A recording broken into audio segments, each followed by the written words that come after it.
Hello, John. My name is Phil Rickens. How are you on this fine evening of January? Well, Phil, it's a pleasure to be here on the show with you. But when you say a fine evening, what do you mean by that? Is it a fine evening because of some event in your life, such as meeting me?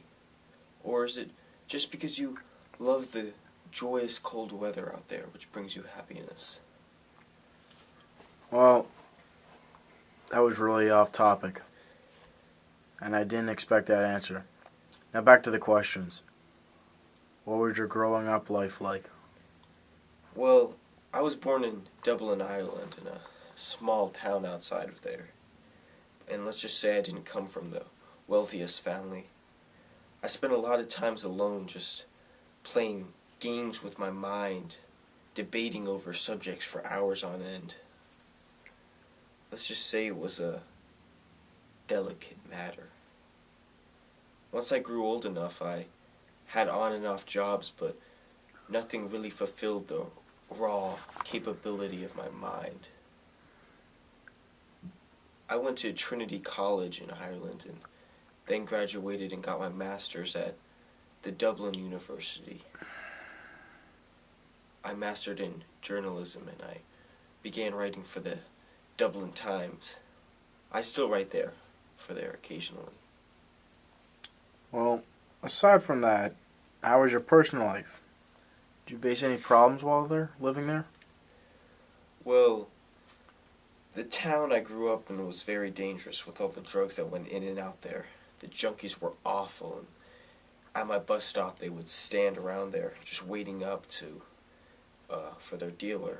I had many bad encounters with them. Often they would rob me, or they dragged me underneath a bridge a few times and beat me senseless. It was horrid times. I guess my biggest problem was just growing out of the bad neighborhood and being able to overcome all the obstacles. There was just so much temptation, but so many people pulled me back on the right path, and I geared myself for a better future. Well, we all know that you're an author. What's your favorite book you've written so far? Well, I definitely would have to say the Book of Lost Things. The twists and turns just made me fall in love with the whole concept of the story. A lot of that book dealt with my own psychological wanderings in my mind and how I would just wander off, and it just it also related to the people in my life who helped me go places or kept me back. It was really a interesting and emotional story to write. A lot of the situations he faced I was put in, and it just made me a better writer, I think. Wow, that's great. Now, when would you say you began writing? Well, I've been writing my whole life, ever since I could begin learning my alphabet. I always wrote. I wrote for little Tom and Jerry's when I was a little kid watching cartoons. I tried to write some dialogue for the silent cartoons, but I just never stopped putting the pen down. I would always try to write poetry, which I was awful at, or some kind of short stories, and I continued to write in my high school and college newspaper, which eventually I did become a journalist, as you know. Yeah. Well, with all this writing, do you feel like you connect with any of the characters? Well, how my characters emerge from my imagination and enter the books is a process that I don't really understand. My mind subconsciously puts together characters that become dynamic. I can understand the intellect of people and just what they do, and just creating characters that's believable comes naturally and easy to me. A lot of the times I'll base them off the traits of myself when I was younger, or the ones that I carry now, and I put them in a lot of similar situations that I faced. Interesting. If you could describe yourself in one word, what would that word be? To be honest, Phil, I could not answer that question truthfully. Because I'm a man of many things. I'm a man of many words. I'm a very deep philosophical thinker. But I also enjoy simple pleasures and everyday's activities that the common person would enjoy. The world is a place full of mysteries, and there's nothing out there that can be certain. I look to symbolical items to try to find reason and meaning. Much of my writing is based off questioning reality, and because of my many studies, I've tried to look for meanings. However, I love being amongst friends, and it brings me joy to enjoy living out the moment. Great. Well, since you've become a writer, what do you feel has been your most rewarding experience?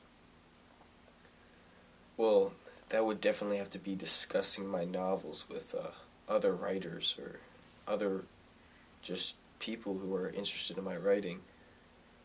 I love to share my opinions and be able to teach them to other people, or just receive feedback or criticism on my writing. I remember a college student of the University of Dublin came over to see me, and we talked for hours on end. He was just trying to understand my writing, just understand like really symbols in my writing or my writing style, and it was a very interesting conversation. He shared quite a bit with me too, and it was just a touching experience to be able to receive and exchange information from a younger generation. Wow. Very complex and complicated, your work. Do you feel that your work, being as complicated as it is, could ever be translated into a movie? Well, a movie, that would be quite something, but I've thought about that many times. If a director ever came up to me and thought about the idea of creating a movie from one of my novels, it would be a very tough decision for me, because many times the movie just ruins the reputation of a book, and you just can't fit the magic of a book onto the big screen. I mean, the money wouldn't be important for me. It's more about the ideals and the morals that you take from my books, rather than making a lot of money from it. However, if I really trust the director to capture that feeling I want from my books to a movie, I think I would definitely consider it. So maybe we'll see your movie in the future. Yes. Well, since you've become a writer, and since you have such an interesting life, do you feel that there are any inspirations? Any people have given you inspiration in your life? Well, inspirations, there's a long list of that, but I would have to say that the biggest inspiration for me was definitely my dad's friend. The hours, the countless hours he spent with me just working on my writing constantly, and pushing me to really excel my limits was just amazing, and I can't thank him enough for everything that he's done. I wouldn't be here today if it wasn't for him and his timeless efforts to help me. Wow, that's amazing. Thanks a lot for sharing with us today. Thank you, Phil. It was nice being here. Great.